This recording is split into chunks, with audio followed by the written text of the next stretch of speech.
اگر فرض کریں یہ امریکی گیم تھی جو پاکستان انڈیا مسئلہ تھا اور یہ اور چائنا امریکہ جنگ تھی یہ، تو یہاں سے تو پھر امریکہ کو ہو گئی شکست. تو اب امریکہ نے جو فوکس کرنا ہے وہ کدھر کرنا ہے؟ وہ جو دوسرا اس کا ماز ہے وہ کھولنا ہے اور سارا پریشر وہاں بلڈ کرنا ہے.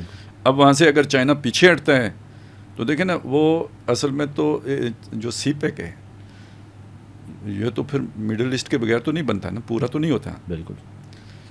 لہٰذا وہ یعنی کنٹینمنٹ اگر آپ یہاں سے نہیں کر سکے تو پھر یہاں سے کر لیتے ہیں. یہ ہے جو امریکی گیم چل رہی ہے. اب چائنا نے بھی تو اپنا کھیل کھیلنا ہے نا، یہ وہ تو بیٹھا تو نہیں ہوگا. اب وہ کدھر سے ہوگا؟ اب یعنی یہ تو اب چائنا بھی چاہے گا پھر ایران والا تھیٹر لگے. ٹھیک ہے نا. اور کیا پتہ ہمیں پھر مزید زور دکھانے کا موقع ملے. یہ چیز ذہن میں رکھیں کہ بھئی ہمارے اس معاملے میں اسرائیل بھی تو تھا نا انڈیا کے پارٹنر کے طور پر. بالکل بالکل کھل کے واحد ملک تھا اس وقت دنیا. وہ تو قرض ابھی باقی ہے. بالکل. انڈیا کا تو ہم نے چکا دیا، اسرائیل والا تو باقی ہے. بالکل. اس کا بھی تو کچھ یعنی کسی کنارے لگنا چاہیے. تو یہ نہ سمجھیں کہ یہ ابھی وقتی طور پہ وہ جو 4 ٹریلین لے گئے یا جتنا بھی لے گیا تو یہ اس کے گود میں جا کے بیٹھ جائیں گے. نہیں، ابھی بہت سارے چیز جو ہے نا باقی ہے. اور یہ حالات و واقعات پھر وہ جو بھی مختلف جو ہے نا پول اینڈ پش والی جو وہ چیزیں ہوتی ہیں، تو اس میں آخر میں تو امریکہ کا یہ بھی یہاں سے بھی جو ہے نا کام ختم ہی لگتا ہے. Roll back. ایک ہی ملک ہے نا امریکہ کا یہاں پہ. جی. اسرائیل جیسے یہاں پہ انڈیا تھا. بالکل. تو جس دن اسرائیل پٹ گیا تو اس دن امریکہ کا کیا رہ جائے گا مشرق وسطیٰ میں؟ یہ عرب ممالک تو یعنی پھر ظاہر ہے ان کو سپورٹ چاہیے ہوگی، تو وہ کدھر سے ملے گی؟ ترکی سے، ایران سے، پاکستان سے. تو یہ اگر سارے چائنی کلب میں ہوں گے، بلاک میں ہوں گے، تو پھر اس کا مطلب عرب بھی اسی طرف ہوگا. بالکل. اور بظاہر ایسے ہی ہے سر. اب یہ دیکھیں نا سی پاکستان آ رہا ہے. پتہ نہیں پچھلے دنوں سنا تھا آ رہا ہے یا نہیں آ رہا ہے، لیکن خبر چلی تھی اس طرح.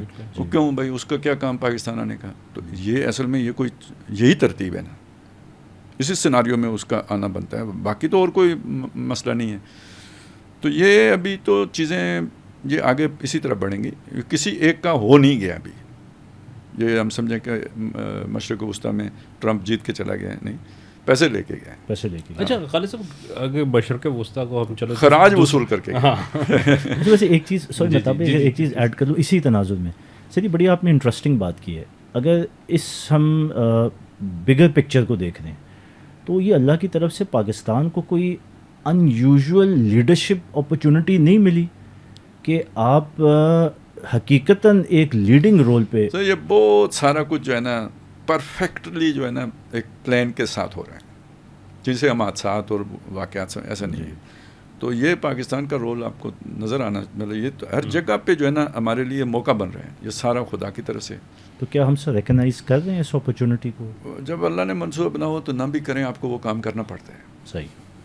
اب وہ ہو کے رہتا ہے. وہ ہو کے رہتے ہیں. اب وہ ہم مودی کو کہتے ہیں بیوقوف ہے.